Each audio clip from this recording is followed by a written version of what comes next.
The Mississippi State season resumes as Coach Joe Moorhead and the Bulldogs now head to Baton Rouge. The Bulldogs are ranked 22nd, I believe, Associated Press. LSU bounces back up to number 5 after an impressive win over Georgia. Mississippi State coming off an open date, and Coach Moorhead today in his presser talked a lot about LSU. But first off, Steve, what did he basically say about this team? Well, he about LSU, he very complimentary, and I think LSU has proven to be a much better team than many of us, including myself, anticipated. Some people even forecasting possibly a 7-5, 8-4 type year, and that Ed Orgeron could be on the way out. He might end up being the SEC Coach of the Year when it's all said and done this year. But an impressive job so far by the Tigers, and really spoke glowingly about defensive coordinator Dave Aranda, about his style of defense. Said when Aranda had left Wisconsin, so he's a little bit familiar with the scheme, not familiar with him as a play caller, but it'll be an interesting matchup as two of the better coaches kind of go head-to-head with their play calling this weekend with Moorhead and Aranda. I thought it was interesting, too, what he said that, yes, certainly they've scouted last year's game with the Bulldogs, and I think that was the big surprise of last season, the way Mississippi State just handled LSU thoroughly last year. He said, yes, they've looked at our personnel matchups because this is a different team, a different year. He doesn't put a lot of stock in how the game turns out as far as scouting and preparations for this matchup.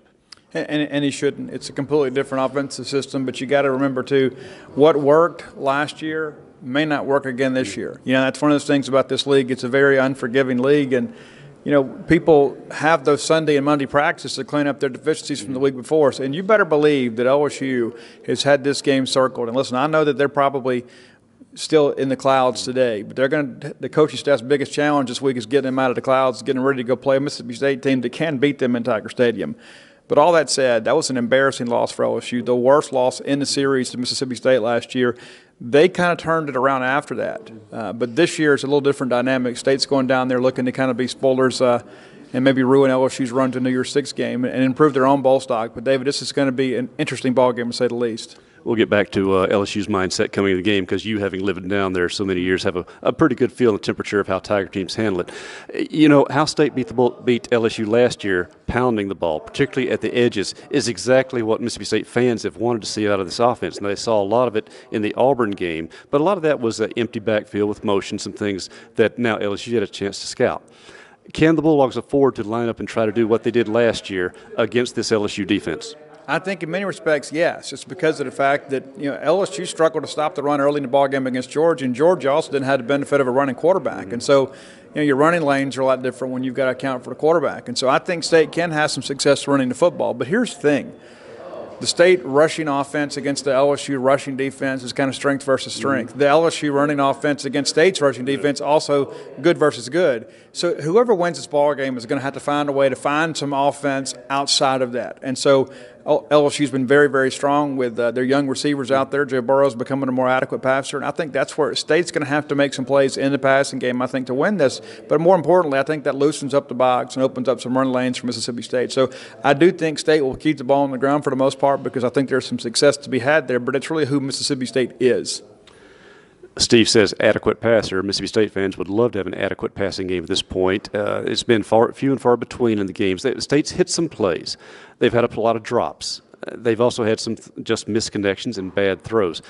How much do you think this open date was spent in really refining things like that? Because you're not going to change the quarterback. You're not going to change the receivers. They are who they are. But how do you change, if you can, what they are and what they're doing? Well, you can change some things schematically. You can change the protection things, and that's been an issue for State at times, especially on the deeper drops. When you're trying to throw the ball down the field, you've got to protect longer. State has really struggled in that respect. So you did see some quicker passes against Auburn. You saw us drag a tight end behind the backside of the formation and float it out in the flats just to kind of keep those linebackers in a decision-making process. So I think you'll see more of that. LSU's going to be well-coached. They're going to be very disciplined. They're going to show State some things they hadn't shown all year. So as a result, State's going to have to kind of counter with that. But, yeah, David, I think that's a big part of the ball game, especially with LSU being that chess match, especially on the defense. State's got to do what they do best, which is run the football. And so if you can have some success early, I think that everybody gains some confidence there. And if you find a way to get some points on the board in that first quarter, that can only bode well for State's chances.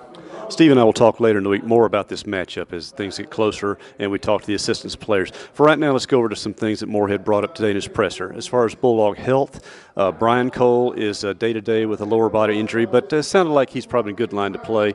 Keith Mixon, first time he actually used a specific injury, he said it was an ankle on Mixon, but he expects him to be back in this game as well. And let's see, Stephen Adegoke, day-to-day with a lower body injury. And the good news is Jamal Peters is practicing again. And State's cornerback position needs all the depth they can get there, but you like the sound of that. It just seems like the Bulldogs will be relatively healthy, as you should be, coming off an open date. Yeah, midway through the year, and nobody's out for a ball game, and that's big for State. Not everybody can say that. So in many respects, State's very blessed in that respect. But Jamal Peters coming back, I don't know how much of that impacts the rotation. I think you put him back out there, but State's done pretty well. There's going to be a real challenge, though. This might be the most talented receiving corps that State has faced to date. So Jamal Peters comes back at a good time. That said, Brian Cole is a guy that was in a sling during the Auburn ball game. He's had the benefit of an off week, so we hope to have him back. And he is one of State's more athletic defenders. And so State's in a good position, probably as good a position as you could possibly be. And the Mixon thing, and people have asked about that because of his chronic condition last year. We don't expect that to be a reoccurrence, but the concern is certainly there. He did return in the ball game and did play. Matter of fact, he was on the field when Nick Fitzgerald had the SEC record yardage mark went down. So he did go back and play. A lot of times, David, when the adrenaline has kind of subsided a bit, those injuries feel a little more difficult to deal with. But so we'll see what happens with him. But as the Coach Moorhead said, nobody's out for LSU. And the other topic that Moorhead brought up is how they spent the open date. Of course, they did some LSU prep. They got some guys some rest. They did some development of the young guys, the scout team. They went recruiting, and they went recruiting in a big way, Steve. They did. Bulldogs were in, I guess, 8 or 9 states this week, and the storm kind of changed their plans a little bit. But yeah, I talked to Coach Moorhead privately. We'll have a feature later today about some of this, about recruiting stuff. But it was important. They wanted to get out and kind of rep the brand and kind of be seen, and as he said, kind of tend to the garden in their own backyard. And they did that. And it's always great when you get out and show people that they are a priority to you. And I believe that's what Mississippi State did during the bye week.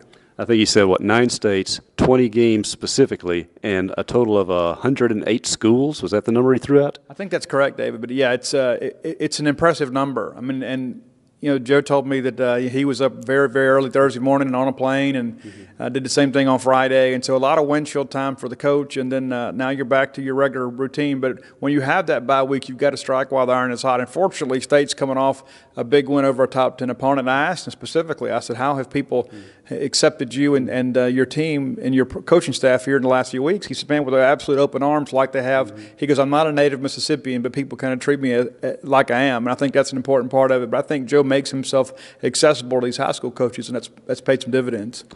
So Steve and Paul will have recruiting updates through this week over this past weekend's results. And, of course, Steve, as he mentioned, will have a story later today on his own private talk he had with Coach Moorhead as well.